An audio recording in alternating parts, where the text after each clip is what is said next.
There is a saying, when you stop feeding the fire, the smoke disappears. Let us begin there. You see, in life, we meet many people. Some bring peace, others bring noise. Some are like rivers, flowing, refreshing. Others like stagnant ponds, still on the surface, but hiding decay. And among these, there are those we call toxic. The ones who drain your energy, who pull you into conflict, confusion, or self-doubt. But here is the truth. Toxic people do not feed on you, they feed on your reaction to them. So I say to you today, do this once, just once, and observe the change. Become empty. Yes, empty. Not of emotion, not of care, but empty of reactivity. The moment someone throws anger at you, let it pass, like a bird flying through the sky. Does the sky resist? No. In moments of high tension, the non-reactive person becomes the anchor. Others may panic, argue, or collapse under stress, but the one who remains calm holds the space. Their calm spreads. Their presence stabilizes the environment. This is why true leaders are not the loudest in the room, but the most centered. They do not dominate through fear, they influence through presence. To cultivate non-reaction, you must begin by observing yourself, noticing the triggers, the moments when your body tenses, your voice rises, your thoughts spiral. These are the doors. Every time you choose not to walk through them blindly, you reclaim a part of yourself. It may feel unnatural at first. It may feel like you are holding something back. But what you are holding back is not your truth. It is your habit. And habits can be changed. To remain clear, to remain untouchable, do this once, and the toxic will retreat. Not because you fought them, but because they cannot hold power over someone who no longer reacts. Toxic people thrive on your reactions. This truth, though simple, holds a deep and often uncomfortable reality about the way human interactions function. When someone seeks control, drama, or chaos, it is rarely for the sake of conflict itself. It is for the reaction it stirs in others. The energy of conflict feeds them. Your emotional response becomes their nourishment. This is why no matter how rationally you speak, how kindly you explain, or how much compassion you offer, it seems to have no effect. The reason is not because they don't understand. It is because understanding was never their goal. What toxic individuals crave is the power to disturb your peace. If they can trigger your anger, make you feel guilty, or sow doubt within your mind, they win. It doesn't matter whether they're wrong or right. It doesn't matter if their actions hurt others or themselves. The prize is your reaction. The more deeply you respond, the more they feel seen, validated, and powerful. Imagine a person standing in a dark room, holding a flashlight, but the batteries are dead. In the darkness, they turn toward you. They cannot find light in themselves, so they look for someone else's spark to illuminate their existence. But instead of asking for help, they reach for it through provocation. They insult, belittle, manipulate, or test your patience, because if they can cause you to light up with rage, with sadness, with frustration, they feel alive. For a moment, they have succeeded in drawing power from outside themselves. This is the nature of energy exchange. In every interaction, energy moves from one place to another. Some give energy by lifting others through joy, encouragement, and presence. Others take energy through conflict, criticism, and drama. Toxic people are often unaware they are doing this. Their internal chaos compels them to seek regulation externally. Rather than calming their own storm, they stir one in others, and then feel normal in the shared noise. In daily life, this dynamic plays out in subtle but powerful ways. You might have a conversation with someone who always finds a way to turn things negative. Perhaps they point out your flaws, mock your progress, or accuse you of things you didn't do. At first, you might respond with reason, thinking that clarity will end the confusion. But it doesn't. The argument continues. The logic is twisted. The more you try to prove your truth, the more distorted the discussion becomes. That's because the goal was never truth. It was never clarity. The goal was your reaction. Once you understand this, everything changes. When you see clearly that your emotional response is the fuel, you begin to withdraw the flame. It's not about suppression. It's not about suppress. It's about awareness. You start to notice how predictable the patterns are. You begin to recognize the setups, the bait, the trap of engagement. You sense when a person's words are not an invitation to communicate, but a lure to disturb. And in that moment of recognition, you have a choice: to feed the fire or to walk away from the heat. This withdrawal of reaction is not passive.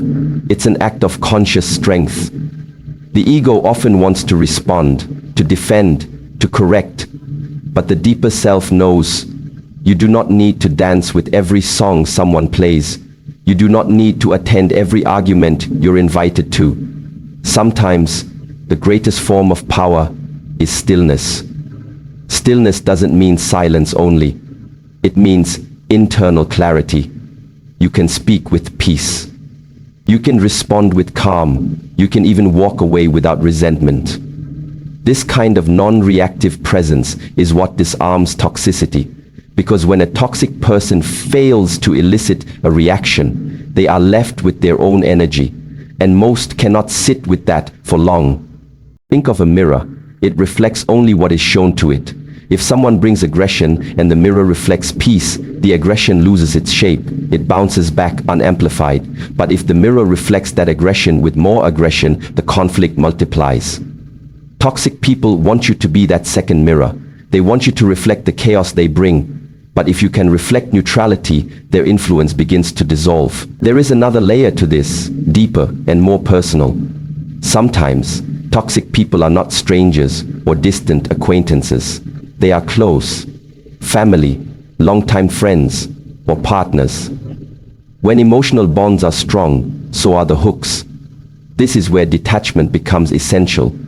Not detachment from love or care, but from the illusion that you are responsible for regulating another person's emotional life.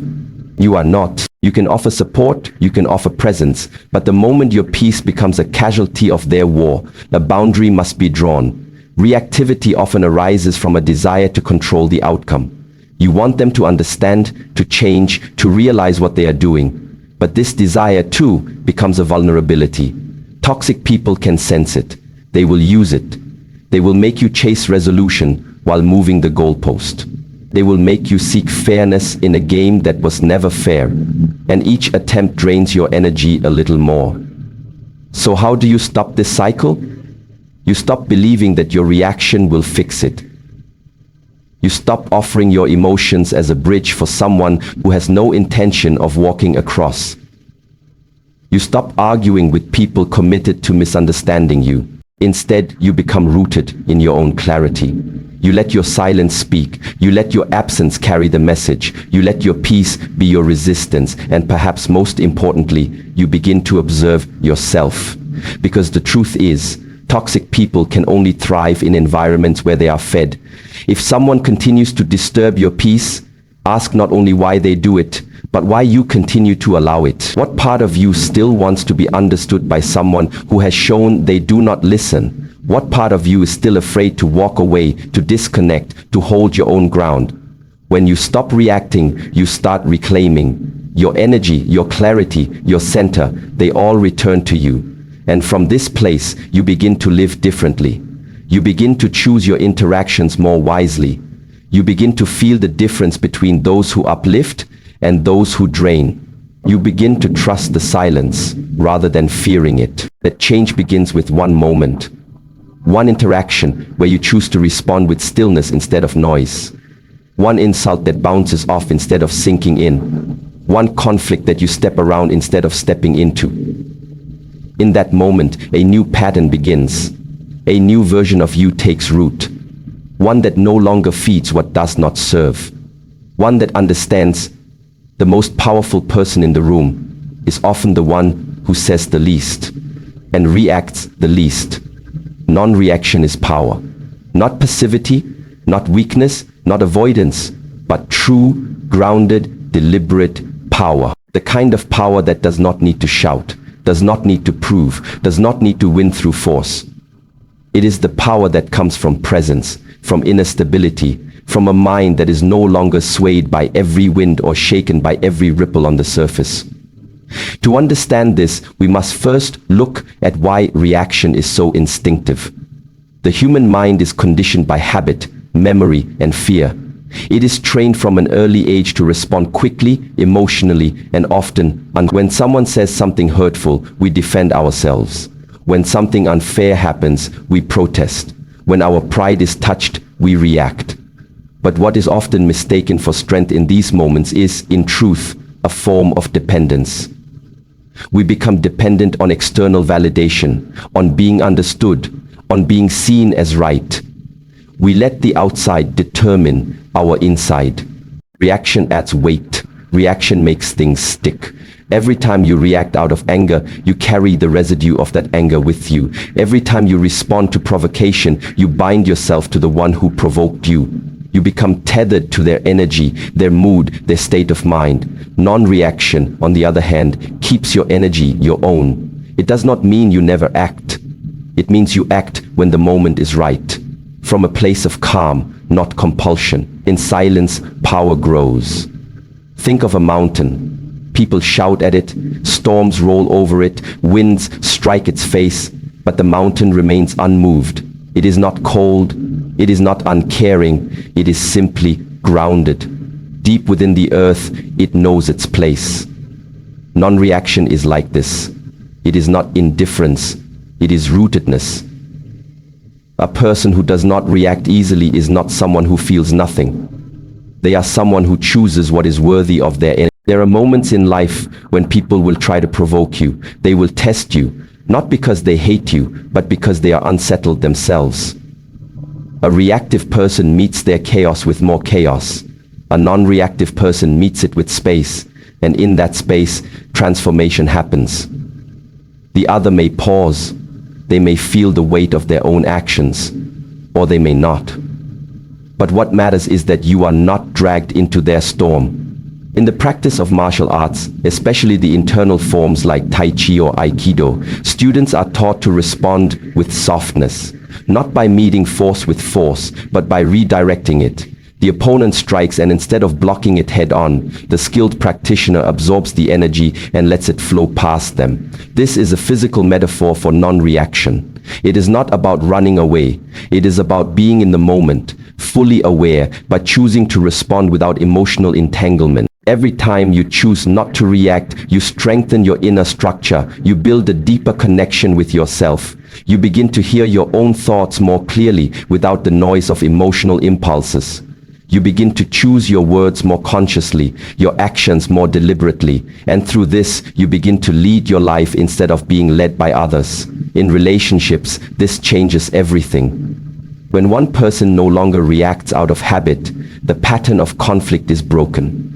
Arguments that once spiraled into drama now dissolve before they begin. The need to always have the last word fades. The urge to defend every misunderstanding softens. Because you realize that your peace is not for sale. It is not something you trade for validation or temporary victories. Non-reaction also protects you from manipulation. Many people manipulate through emotion. They know how to press your buttons, how to trigger guilt, anger, or fear. When you are reactive, you become predictable. Your buttons are exposed. But when you are non-reactive, there are no buttons to push. You see the attempt, you recognize the pattern, and you let it pass. Not because you are suppressing your truth, but because you are not willing to give your power away. This practice does not mean becoming passive. It means becoming selective. Not every battle is yours to fight. Not every comment is yours to correct. Not every situation requires your opinion. The ego wants to be involved in everything. It wants to control, explain, fix. But the deeper self is quiet.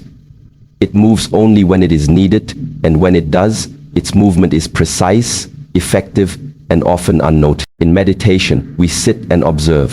Thoughts come, emotions rise, sensations pass through, but we do not chase them. We do not push them away. We simply watch. This is the training ground. What you practice in stillness, you carry into movement. The same equanimity you build on the cushion, you bring into conversation, into conflict, into daily life. Over time, you begin to feel it, the shift, the space between stimulus and response widens. You are no longer pulled by every word, every look, every opinion. You listen more, you speak less. And when you do speak, your words carry weight, not because they are loud, but because they are grounded. There is great dignity in non-reaction, not arrogance, not aloofness, but dignity. The dignity of knowing who you are and not needing to prove it. The dignity of letting others have their storms while you remain the sky. The dignity of responding only when it serves truth, not ego. And still, this does not mean you become silent forever. There are times to act, to speak, to intervene. But even then, your action comes from a deeper place. Not from emotion alone, but from clarity. Not from being provoked, but from being clear about what is right. And this is what makes non-reaction powerful. It creates space for right action. In the end, non-reaction is not about doing less. It is about being more aware, more present, more intentional. It is the subtle, steady force that calms chaos, that disarms conflict, that commands respect without demand. It is the quiet discipline of those who know that their peace is sacred and will not be traded for anything, not approval, not control, not victory. Non-reaction is power because it is freedom. Freedom from being a puppet to other people's moods. Freedom from the slavery of your own conditioning. Freedom from the need to always be in control. It is in this freedom that the true self emerges, not reactive, not defensive, but rooted, silent, and strong. Emptiness is a defense, not a void. It is often misunderstood, misrepresented, and mistaken for indifference or lack. But true emptiness is none of these. It is not an absence of feeling, nor is it a hollow shell of a person who has shut down emotionally. Real emptiness is presence without attachment. It is the spaciousness within that allows all things to pass through without becoming stuck. It is not lifelessness. It is life without entanglement. When people hear the word emptiness, they may think of loneliness, isolation, numbness, or the cold silence of someone who no longer cares. But that is not what is meant here. Emptiness, in its higher form, is the opposite of clinging. It is a mind that does not hold on to every thought, a heart that does not grasp every emotion, and a presence that does not respond to every provocation. It is not a denial of life. It is life without being consumed by it. To see emptiness as a defense is to understand its function in human relationships, especially in the face of toxicity, manipulation, and emotional chaos. The one who remains full of opinion, of ego, of fear, of desire, is easily triggered. When someone accuses, they rush to defend. When someone insults, they react. When someone withdraws love, they panic. This fullness, which may seem like strength, is in fact vulnerability. It is the overoccupied mind and heart that cannot let things go. But the empty one, the one who has learned the discipline of stillness, does not become stirred so easily. They hear the insult, but do not internalize it. They witness the storm, but do not get wet. They walk among people's moods, fears, projections, and insecurities without absorbing them. This emptiness is not coldness. It is clarity. It is the quiet refusal to carry what does not belong to you. In ancient traditions, especially those rooted in Eastern philosophy, emptiness is not a defect. It is not seen as a state of lack, but a state of readiness. The empty cup is useful. The empty space in a room allows movement. The empty mind is open to learning. It is only in emptiness that something new can arise. But we live in a world that prizes accumulation, more thoughts, more things, more identity. In that fullness, we lose space, and in losing space, we lose our freedom. When you are full of yourself, there is no room for others.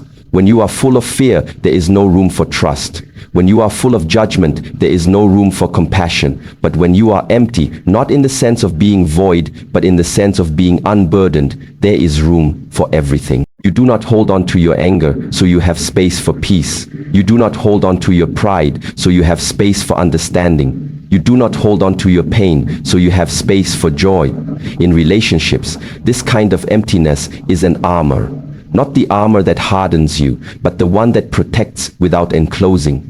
It allows you to see clearly when someone is attempting to draw you into a cycle of reaction, drama, or dependence. When you are empty, you can respond with presence, not impulse. You can feel emotion without being overwhelmed by it. You can hear criticism without collapsing into shame. You can witness manipulation without becoming ensnared. Toxic people, whether intentionally or unconsciously, seek to fill you with their energy. They bring their chaos, their wounds, their narratives, and they look for containers. If you are reactive, if you are emotionally entangled, you become the container. You absorb what they bring. But if you are empty, there is nowhere for their projections to land. There is no surface for their hooks to stick to. You are like a clear sky. The birds fly through, but they leave no trace. This is what makes emptiness a defense, not because it builds a wall, but because it offers no target. It is not resistance in the form of pushing back. It is resistance through transparency. Nothing to hold, nothing to hit, nothing to manipulate. It is what makes a person untouchable, not because they are closed, but because they are open without attachment.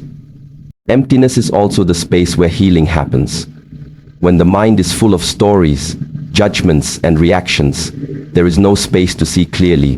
But when the mind becomes empty, like a still pond, the reflection becomes accurate. You begin to see yourself as you are. You begin to feel what is truly yours and what has been inherited or imposed. In that empty space, you begin to release. Not by effort, but by awareness. The old pain, the unnecessary attachments, the compulsive patterns, they begin to dissolve, not because you fought them, but because you stopped feeding them. The ego is deeply afraid of emptiness. It sees emptiness as erasure, as death. It wants identity, opinion, recognition. It wants to be right, to be seen, to be validated. But all of these are temporary. The need to constantly assert yourself in the world is exhausting. Emptiness says, you are not the story, you are the space in which the story unfolds. You are not the wave, you are the ocean. When you touch this awareness, the ego begins to loosen its grip. You no longer need to win every argument. You no longer need to be the center.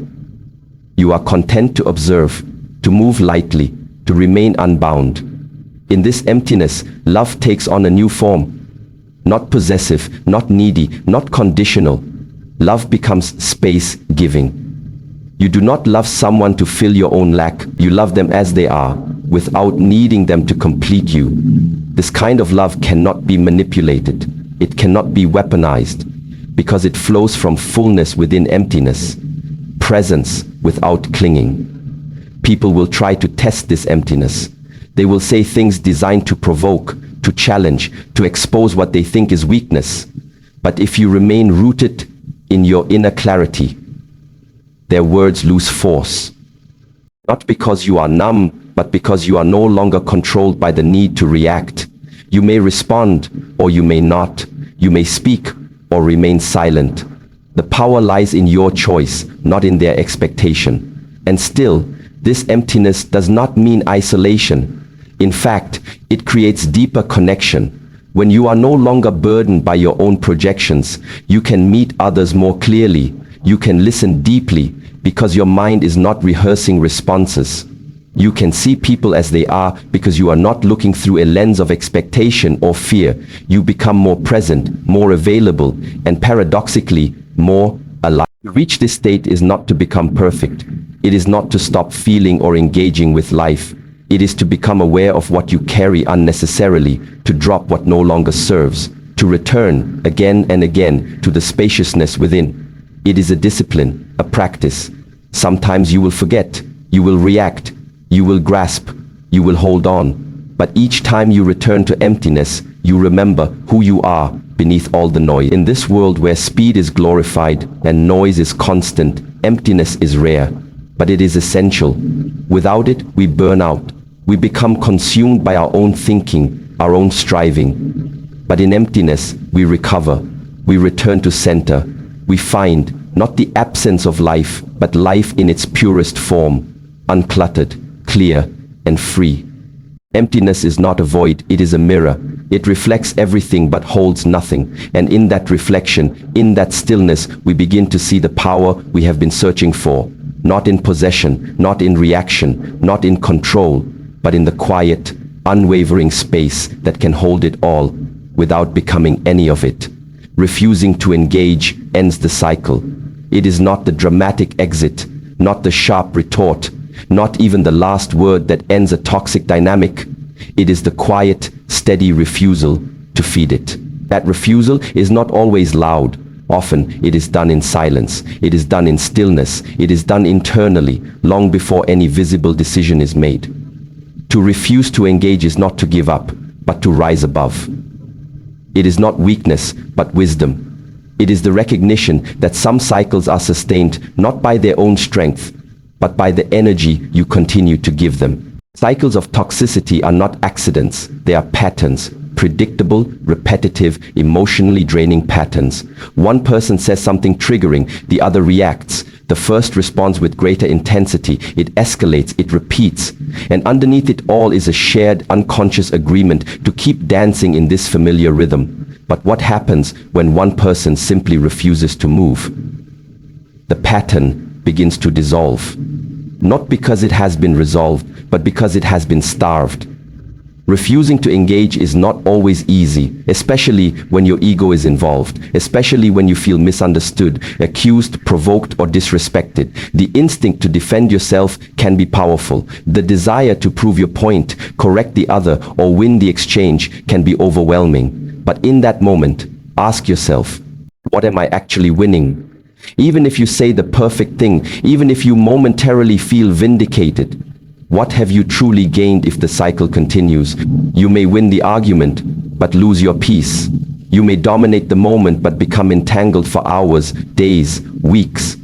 Peace is not passive, it is a discipline, and one of its sharpest tools is disengagement.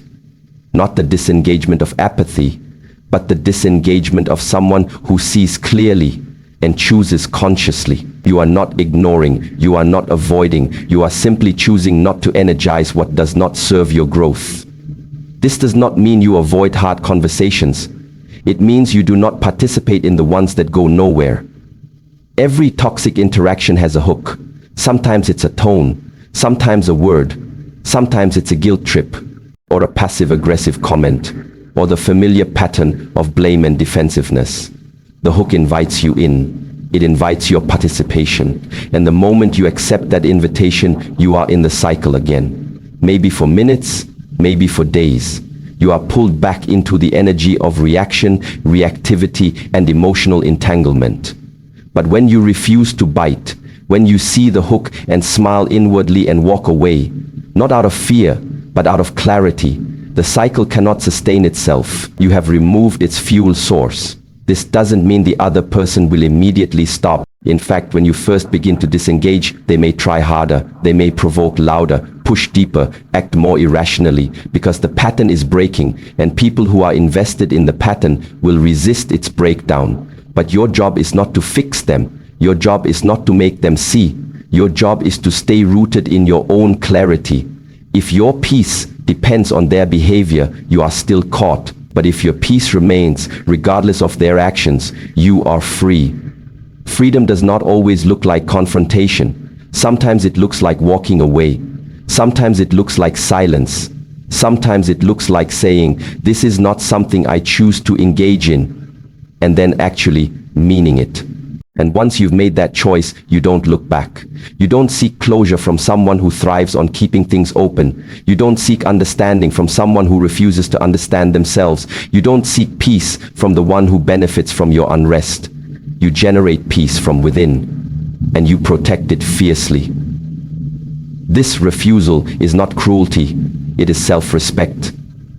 It is the recognition that not every situation deserves your energy. Not every accusation deserves an answer. Not every person is ready for truth, no matter how clearly you speak it. Sometimes the most compassionate thing you can do for yourself and the other is to disengage and let them meet their own reflection without your interference. There is a quiet power in being unshakable, not because you are numb, but because you are rooted, not because you don't care, but because you care enough to stop feeding what harms you. People will say you are cold, that you are heartless, that you are giving up. Let them. You are not here to perform emotional labor for those who refuse to do their own. You are not here to constantly rescue others from the discomfort of facing themselves. When you disengage, you give them the opportunity to meet themselves. Whether they take it or not is not your responsibility. This is the breaking of the cycle, not through force, but through non-participation, not through retaliation, but through redirection. You take your energy, your focus, your presence, and you place it elsewhere. You place it into healing, into creating, into building what nourishes you, into relationships that reflect mutual respect and care. You stop waiting for the toxic to transform, and you start living like you already have.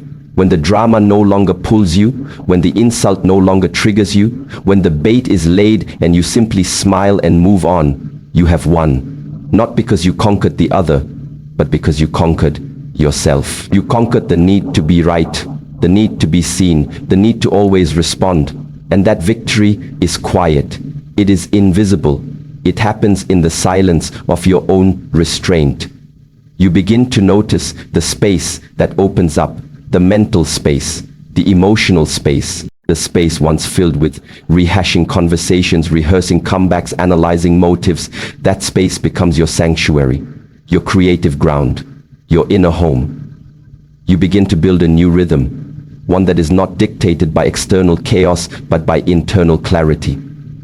You wake up lighter, you sleep more peacefully, and gradually you stop anticipating the next conflict, because you no longer orbit around it. This kind of inner discipline transforms not only your relationships, but your identity. You stop identifying as someone who needs to fix, to save, to explain, to prove. You become someone who simply is. Someone who stands in their truth quietly, steadily, without needing constant affirmation. You become less reactive, more intentional, less entangled, more observant. And in that space, people begin to treat you differently, not because you've demanded it, but because your energy no longer invites disrespect. You are no longer the mirror for their dysfunction. You no longer reflect back their wounds by playing your part in the cycle. You reflect back silence, emptiness, stillness. And in that stillness, they are left with themselves. Some will rise, some will retreat, some will rage. It doesn't matter. What matters is that you are no longer participating. And if they return, if they come back with the same patterns, the same tactics, the same energy, you recognize it immediately. You don't entertain it. You don't need to hear the whole story again. You've read the book, you know the ending, and you choose to write a different one for yourself. This is not about cutting everyone off. It's not about closing your heart. It's about discerning where your heart is safe to open. It's about choosing environments, conversations, and relationships where your presence is valued, not used, where your peace is respected, not disturbed, where your truth is heard, not weaponized. The world doesn't teach this easily. It teaches reaction. It teaches defense. It teaches performance. But once you taste the freedom of disengagement, once you experience the spaciousness of refusing to be pulled into every storm, you no longer seek the temporary satisfaction of being right. You seek the deeper satisfaction of being free. You begin to realize that sometimes the greatest healing is not in the fixing, but in the leaving. Not in the confrontation, but in the quiet no. Not in the final word, but in the absence of a response. You don't need to slam the door. You just stop showing up to the same conversation, the same argument, the same role. And you do it not with resentment, but with grace. This grace becomes your guide. It teaches you to walk away without hatred, to disconnect without bitterness, to love from a distance, to hope without attachment. And in that graceful refusal, you are not just ending a toxic cycle, you are breaking a generational spell. You are modeling a new way of being, One that says, my energy is sacred, my peace is not negotiable, my presence is not a battleground. In this space, you begin to thrive, you begin to attract what aligns, you begin to hear your own voice again, and you realize that your silence, your stillness, your refusal, that was never the absence of power, that was power itself, pure, quiet, unshakable, and in that, the cycle ends.